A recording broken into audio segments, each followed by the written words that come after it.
liebe Musikfreunde, ich bin sehr froh, dass ich hier diese Informationen und diese Gefühle, diesen Traum ein bisschen erklären kann. Und ja, es ist schon sehr viel interessante Sachen gesagt worden. Ich werde also mich etwas mehr konzentrieren auf die Instrumente, die wir mitgebracht haben. Das ist also, die PowerPoint liegt hier auf dem Tisch. Und ich nehme an, dass Sie alle die Instrumente kennen, die Memling gemalt hat. Oder muss ich das nochmal zur Sicherheit?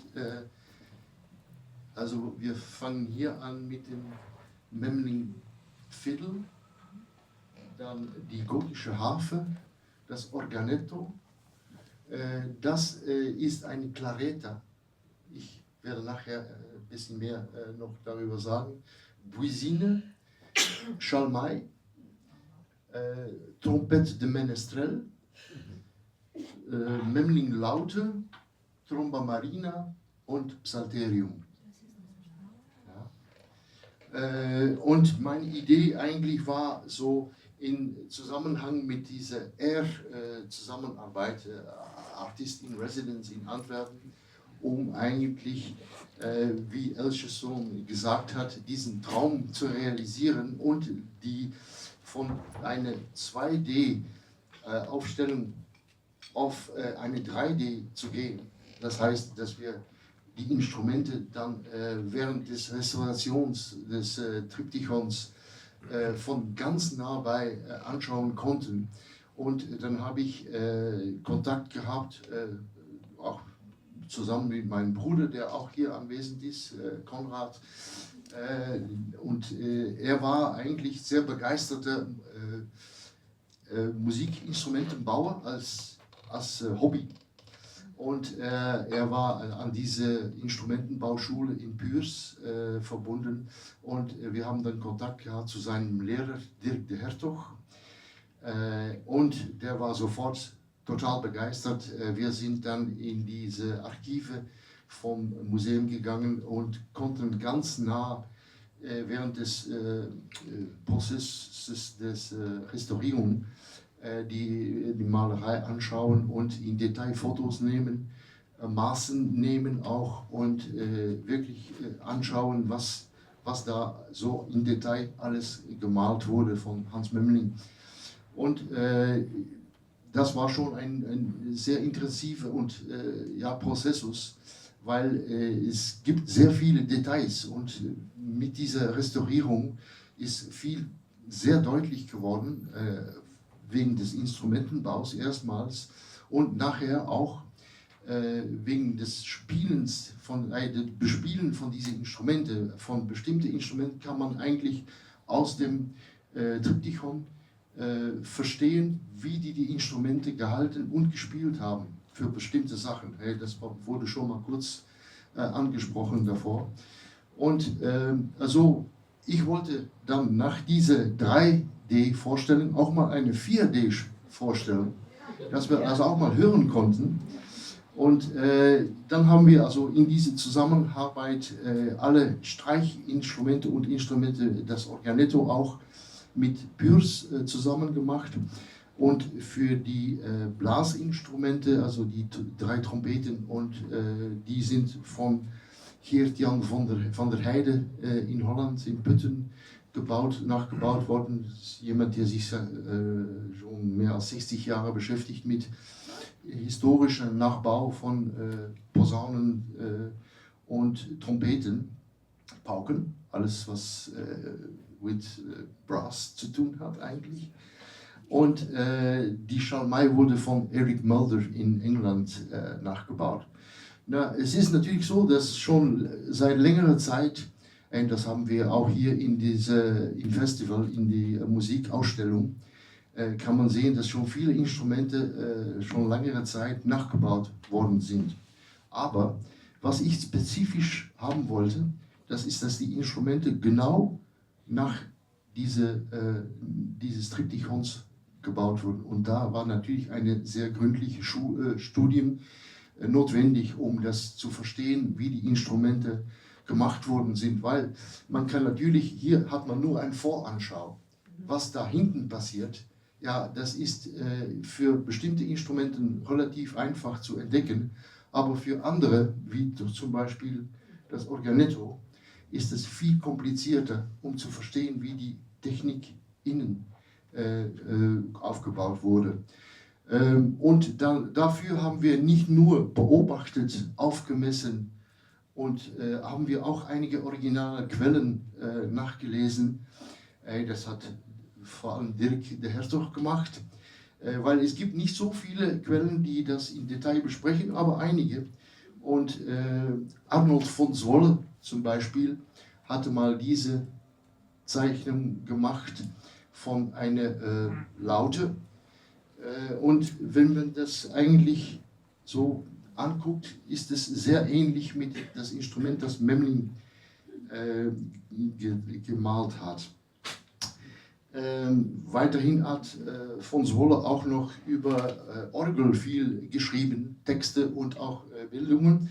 Und bei Tinctoris, was Carlene schon erwähnt hat davor, finden wir auch einige Worte über die Buisine, im Sinne, dass er beschreibt, wie viele Töne das so auf so ein Instrument gespielt werden konnten. Das ist auch wichtig, weil es ist ziemlich spezifisch für dieses Instrument. Also Kombination von verschiedenen Sachen. Und dann sehen wir eigentlich, wenn wir das Gemälde anschauen, dass es sich um verschiedene Kategorien von musizierenden Engeln gibt. Natürlich zentral und, muss ich leider zugeben, das wichtigste Instrument ist natürlich die menschliche Stimme. Aber da wird Barbora uns nachher erzählen, wie sie das aufgefasst hat. Und dann sehen wir erstmal hier die, wie schon auch gesagt, die Bassa-Cappella, das sind die leise Instrumente, die saitenbezogenen Instrumente, Psalterium, Tromba Marina, Laute und andere Seite Fiedel, Harfe und Organetto. Das sind Instrumente, die wurden innerhalb des Zimmers oder gespielt im Raum. Und zentral dann von den, neben die 6 Sänger stehen dann die Bläser. Und die Bläser, die hatten natürlich auch eine andere Bedeutung, weil die Instrumente, die nennt man Alta Cappella, die Formation. Das sind alte Bezeichnungen auf hoch und laut. Und das waren die Leute, die draußen gespielt haben. Das ist. Aber die sind hier alle zusammen abgebildet. Und das ist natürlich merkwürdig, weil in dieses Zeitalter die eigentlich nie zusammengespielt haben. Aber das ist natürlich auch ein bisschen ein interessantes Thema. Da wird der Professor nachher noch darüber sprechen, weil die alle zusammen abgebildet worden sind. Ja, so denkt, wie klingt das dann alles zusammen? Ja, das überlasse ich dann ihre Zeit. Und die Instrumente, lassen uns mal von hier aus anfangen. Die gotische Harfe, und dann darf ich Katharina Ghannudi bitten, um da eine kleine Demonstration zu geben. Das ist ein Instrument, was relativ klein ist, aber sehr besonderen Klang hat. Guten Morgen.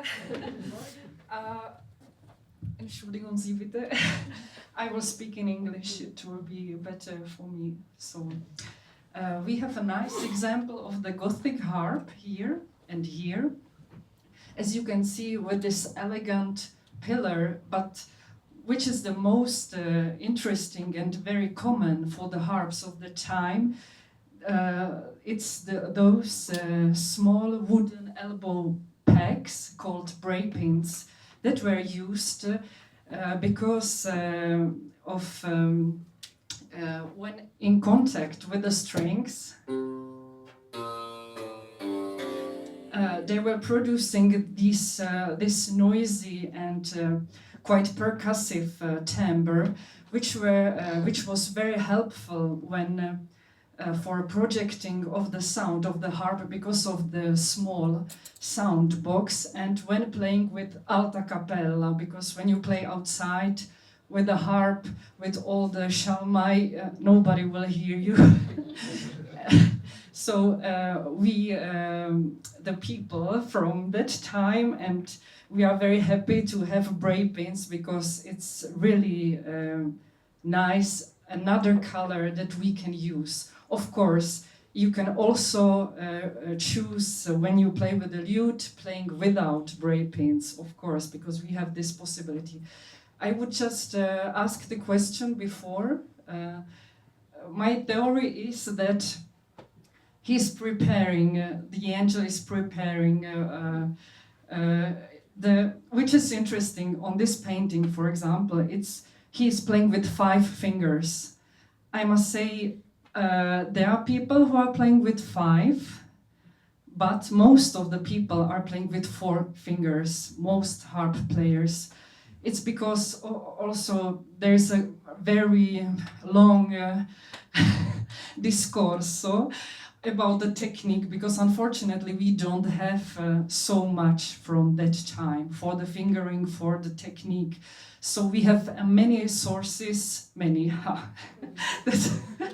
have few sources for harp players. Let's say the harp players were not as the lute players that were very methodic and so many books about the fingerings. We have to steal from organists and lute players, unfortunately. But there are some books about the fingerings from Renaissance and on in Baroque. And mainly the people used 3 fingers only, the thumb, index and medium. As for the downbeats, the sonorous, we are using the thumb. For the upbeats, index and medium, also sonorous, to add the phrasing, let's say. But we have 5 fingers, and it's really, I must say, when I'm playing, I'm also playing later larger harps. And for example, in the music by Maione, in the Napolitan harp music, you have to play also 12 notes, like the distance of decima, or even more. It's really common. So with the left hand, you have to take this distance. So you need your 4th finger, because otherwise it's not possible. Also for some passages, you need 4.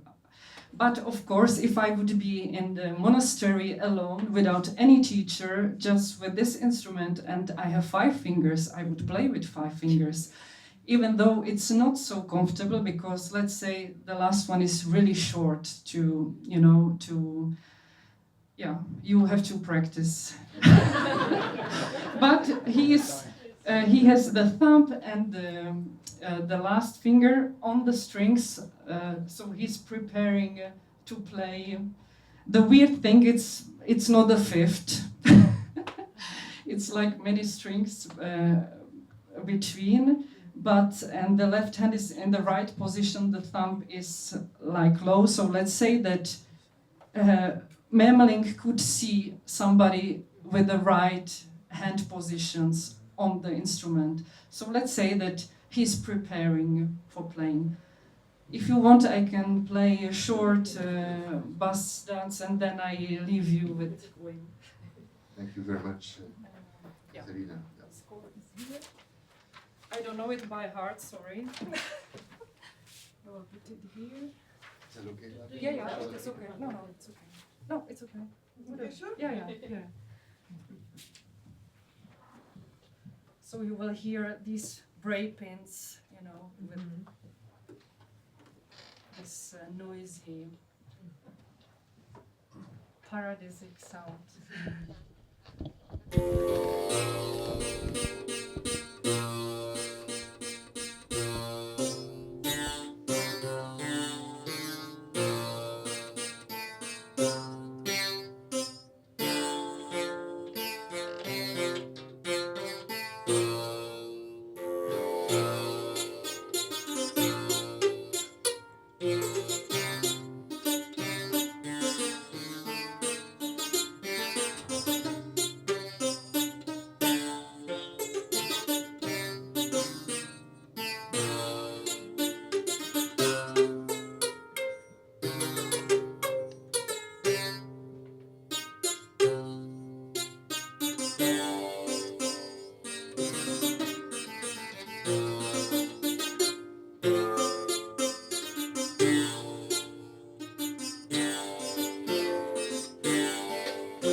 Thank you very much, Katarina. Just I have one more question. Because sometimes in the repertoire we play, we need to play some ficta. So notes that are not, alterations that are not notated in the music. So this is a diatonic tuned instrument. Can you demonstrate how you would do that? You have the option that you can just, if you want to sharp the note, you just take the thumb of the left hand and pressing against the harp's arm, you obtain the sharp, you know, like you have F, and here, see, you have to really find the right place, you know, but it was really making like this, or in some harps you could have more strings, like you could have like B and B flat, you know, like in one octave. Or you can tune it before, if you know that you will play, of course. Yeah. But usually they use this technique. If you want the flats, you have to, for example, if you want S, E flat, you have to sharpen the D. Yeah, like doing, yeah. And that was the common technique, which is still used on Hakenharfe or other folk harps till now, and also on the medieval. The only problem is that when you do this, you don't play with this hand. Yeah. A small particular. Luckily, you have two hands. So thank you very much. You're welcome. If you have other questions afterwards, we will be here. So the instrument here on my left side, which is a little bit more difficult to see, it's also the left side on the painting, is the psalterium, which I have spoken and worked a little bit with Andrew Lawrence King, who was also doing research on this instrument, and he was very surprised to see this one because yeah, the instrument is really heavy, and in a lot of pictures that we see, that instrument is really in the hands, is carried in the arms and then played, which is rather difficult. But we don't have our player here, so that for that you have to come back tonight. And then tomorrow night, yes. I'm here to show the instrument, not to play on it. Yeah. Let's play. Fast. It's not been tuned, but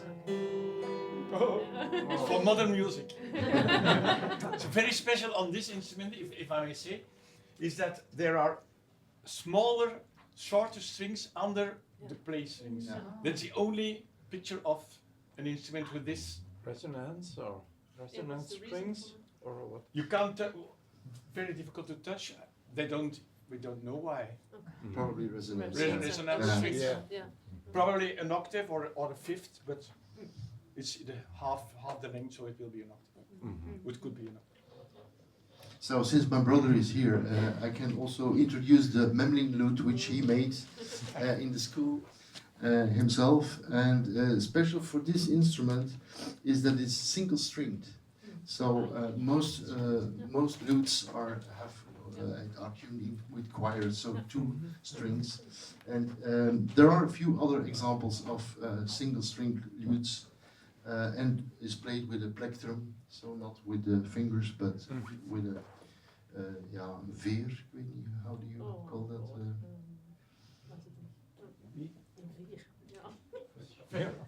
A spring. Spring? A spring, een veer. Ja. Nee, jij bedoelt een Een pluim. pluim. Ja. Ah, Yeah. a feather. Feather, with a feather. Yes, okay.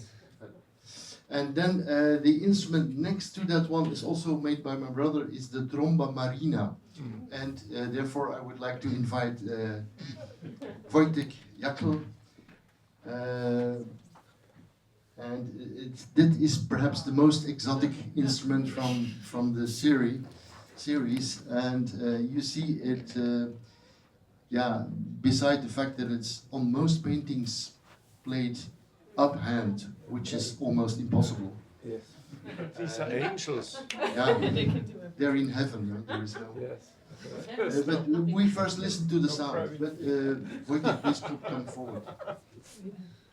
So I first thought that I'm gonna play the instrument just resting like this, but then in a concert in Prague, I realized that with my long fingers I can actually do this and also play the flageolets if I need, because there you can kind of stop the string and change the pitch.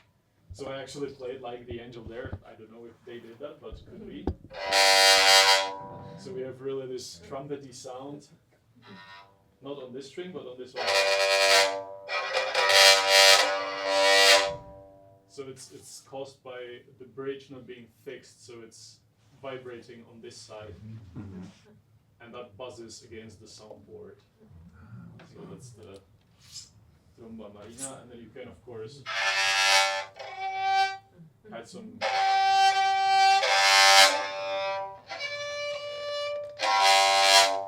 So yeah. Thank you.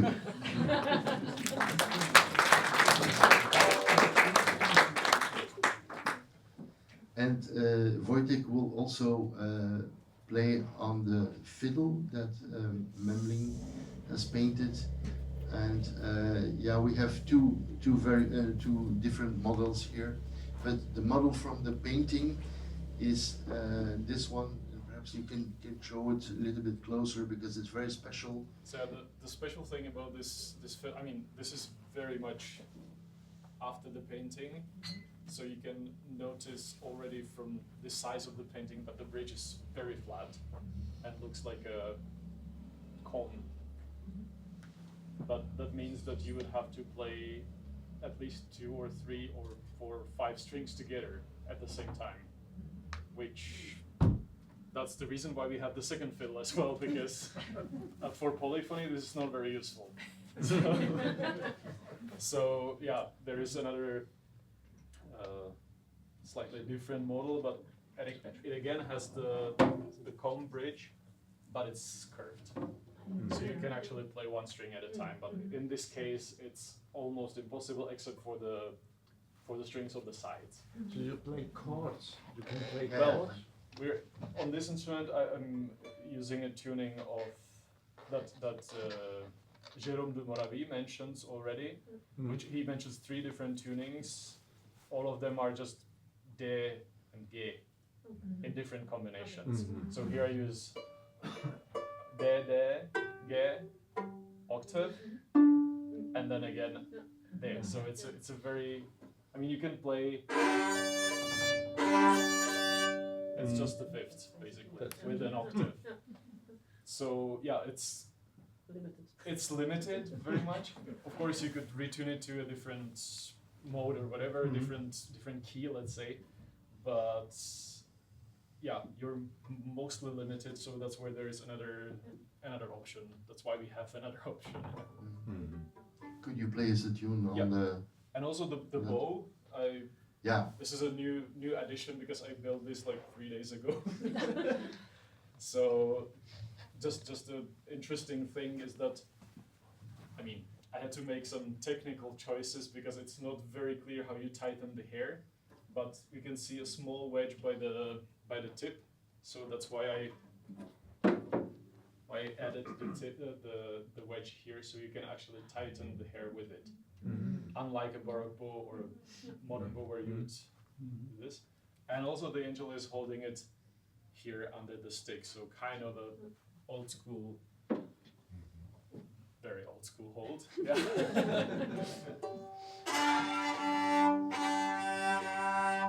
That's a lot to tune, but yeah.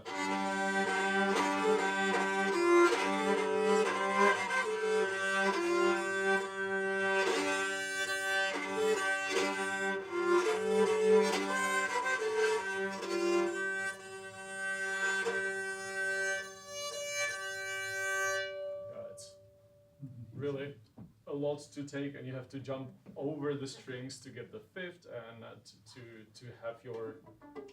to get your finger right. So it's But you see, it's not an instrument it's not a melodic instrument. It's more like could have been used for dancing music where you accompany yourself. while playing a melody. And bourdon, yeah, of course, yeah. It's kind of a bourdon instrument as in the tromba marina could be actually. Yeah. It's very similar function, I would say. So yeah. Thank you very much for your take.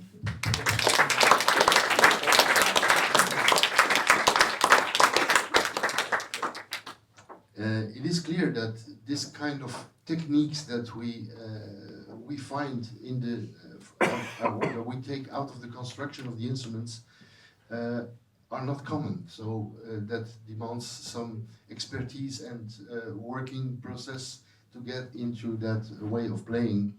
And so as well for the organetto, which is a really small instrument here, and which is a little bit different than on the painting, because if you look very carefully to the painting, you see that the pipes are always the same length for two by two, which is the length of the pipe is of course important for the tessitura, for the different notes. You need different lengths. So that has been changed a little bit, and also perhaps interesting to look afterwards. The keyboard is really different than the ones that we are used to see also on that kind of instruments. And that brings me to the brass instruments. The brass instruments, as I said, they can, thank you, they can, there are like 3 different trumpets, and the first one is the buizine, posaune actually, and it's a straight instrument, rather short, and made in several parts.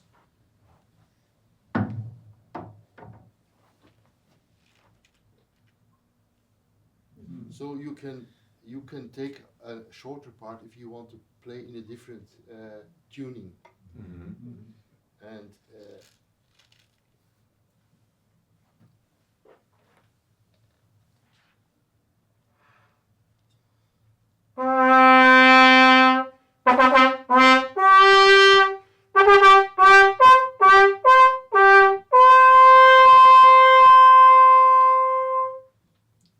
that's about the notes that you can play on that instrument. So it's not much, but it was also used as an accompany.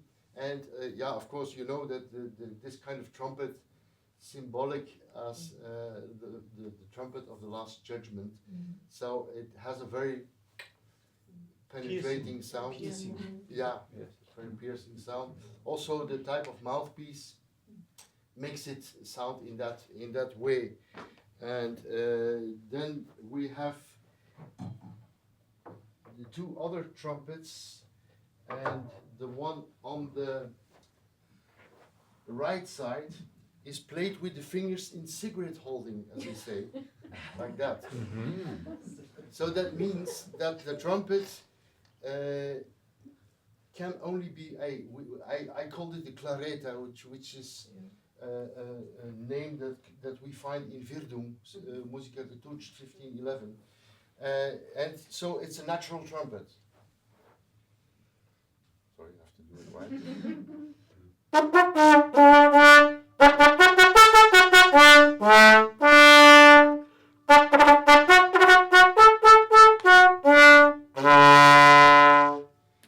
And you see, it's a signal instrument, so you play the natural overtones. And the difference with the instrument at the left side, which in this case, I don't really brought a clareta because I don't have one, but this could be a clareta. This is the so-called trompette de ménestrel. And what is the invention of that instrument is that you can move the trumpet on that one sliding part. And here a correction, you see that the mouthpiece is not played like that anymore because the instrument is top heavy. So playing like that would be impossible to hold it. So I have to use another technique to keep the instrument up.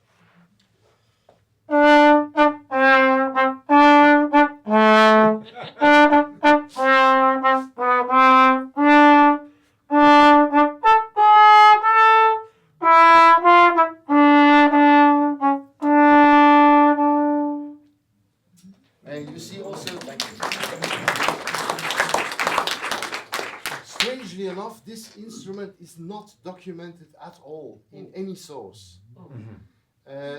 Because Tinctoris also talks about the straight trumpet, and he talks about the trompette sac-bout, which is the early trombone.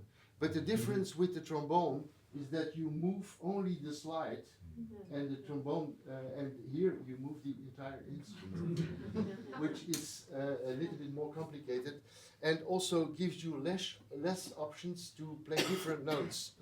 There are, if you would write down a scale, some notes are missing on this one.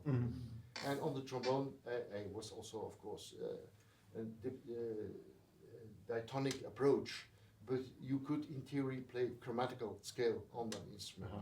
And for that, this instrument, it's a trumpet where you can play loud, but also softer.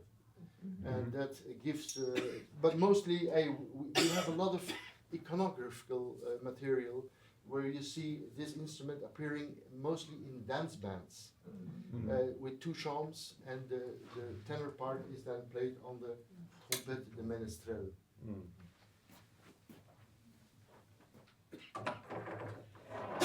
And yeah, just these instruments are really made with the old techniques. So to make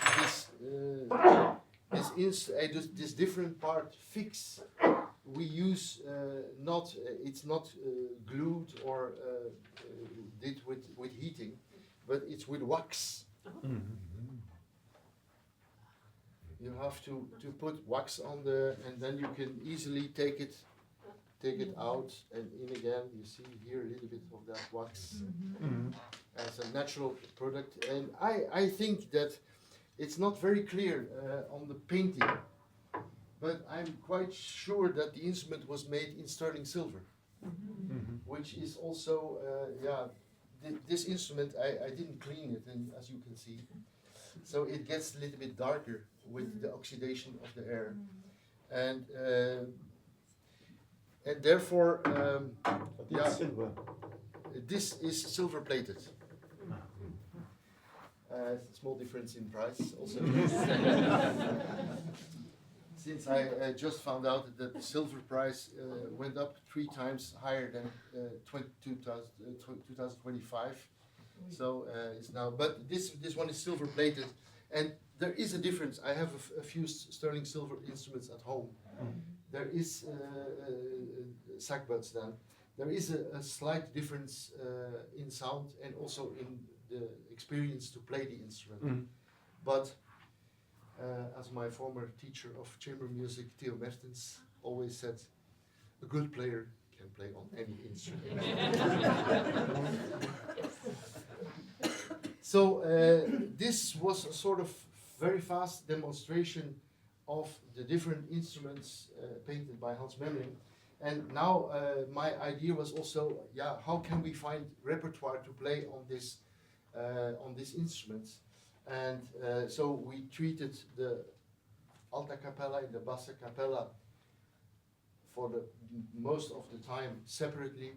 And so the repertoire from the wind players, for example, was often improvised. And most of the time people didn't play in church. But we have in the accounts of the church Onze Lieve Vrouw der Sneeuw, where Memling was a member of that Kirchengemeinde. We have found some payment proofs that for certain special masses the winds played separately during the Salve Regina, and so they were in the church but not playing together with the voices, which we do in some occasions, like for example in the Gloria ad modum tubae of Dufay.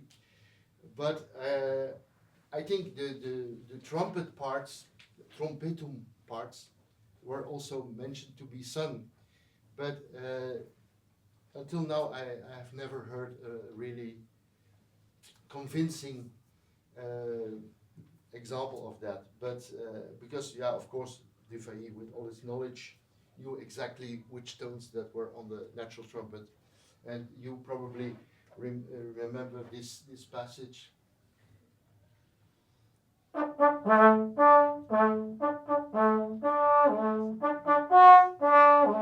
And this is written in a sort of caccia style with two of these trumpetum parts. Caccia is this yacht, where the second is always coming closer to the first part, and at the end they play pam pam pam pam pam, and the voices performed by Barbara's group sing the Gloria in excelsis Deo on top of that. And so that is the definition of the wind players played also, and that's also in the original of the groups, a lot of vocal music. The first instrumental pieces were actually vocal pieces played instrumentally up a fifth to sound louder and whatever. For that reason, we also looked into repertoire of composers that were living at around the same period or were visiting Bruges in the second half of the 15th century. And that was, for example, Guillaume Dufay, as I already mentioned, Gilles Binchois, Jacob Obrecht. He was himself also a trumpet player.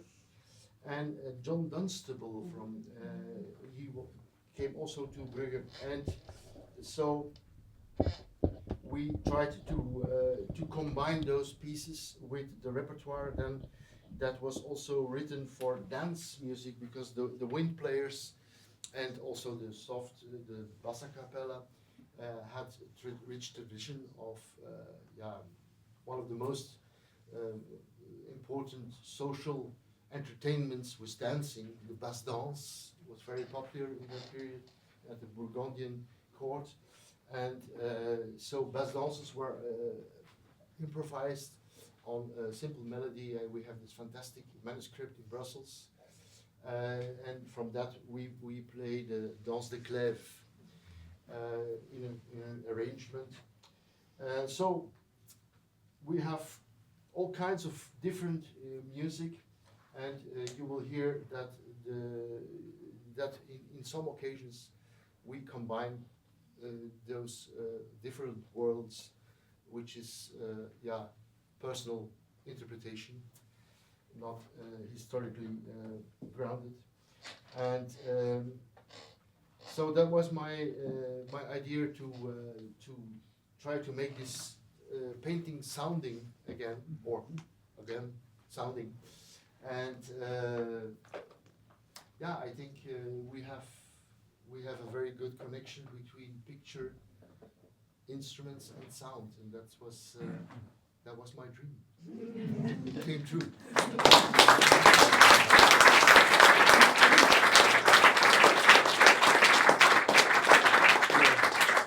The tuning is 460. We can tune the instruments in 460, but we decided to do it in 440. Well, I think the charm, is it in C or in D? For a charm in D, it's very long. Yes, but we have taken a picture with our Jean player and put it on the instrument, and the dimensions are exactly the same. It's in D. It's in D. But 440. 440, yeah. Because that was in a way practical, more practical. Well, 460 is a very good sound, but there is you always have the problem with the stringed instruments. That is much more for a wind instrument. Yeah, you just take a shorter instrument, but to tune up the strings is rather complicated. And I think the way of playing 465 and 415 is came much later. But I'm playing Schwarm, it's not my problem, it's the strings. Any other questions? That's right. If I may add to this pitch problem for the string instruments, we actually have mentions of string players transposing, because it's simply too high and the strings would either break or you cannot play strings that thin, so they would transpose. We have a question from Dr. Mariam Hayabi.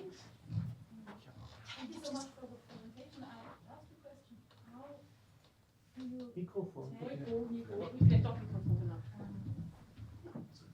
I just would like to know how exactly is the process of taking the information of the picture to the process of reconstruction. If you just really only have this as base, or how do you make this process of you have the picture and then you want to reconstruct?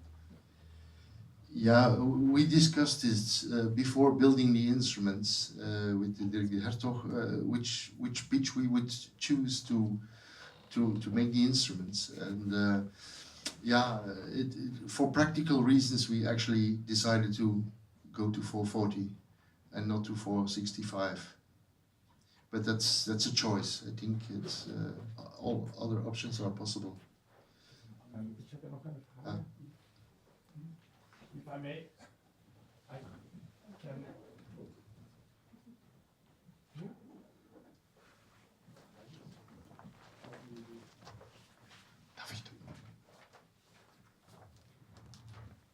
I mean, there are some pictures Okay. in the book, maybe just as an information.